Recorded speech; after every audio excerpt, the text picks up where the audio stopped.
Subscribe now. بسم اللہ الرحمن الرحیم رب اشرح لی صدری ویسر لی امری واحلل عقدۃ من لسانی یفقہوا قولی۔ قرآن مجید کی سورہ الانعام میں اللہ تعالیٰ کے ایک ارشاد کا مفہوم ہے، اور جس چیز پر اللہ کا نام نہ لیا جائے اسے مت کھاؤ کہ اس کا کھانا گناہ ہے۔ قرآن مجید کی سورہ المائدہ میں اللہ تعالیٰ کے ایک اور ارشاد کا مفہوم ہے، مومنوں،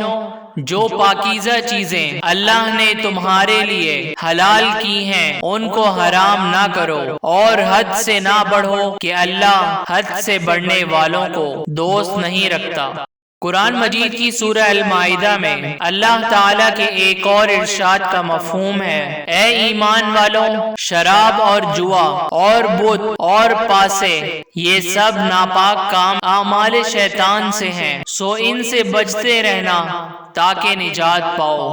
قرآن مجید کی سورہ البقرہ میں اللہ تعالیٰ کے ایک اور ارشاد کا مفہوم ہے، اس نے تم پر مرا ہوا جانور اور لہو اور سور کا گوشت اور جس چیز پر اللہ کے سوا کسی اور کا نام پکارا جائے حرام کر دیا ہے، ہاں جو ناچار ہو جائے بشرط یہ کہ اللہ کی نافرمانی نہ کرے اور حد ضرورت سے باہر نہ نکل جائے، اس پر کچھ گناہ نہیں، بے شک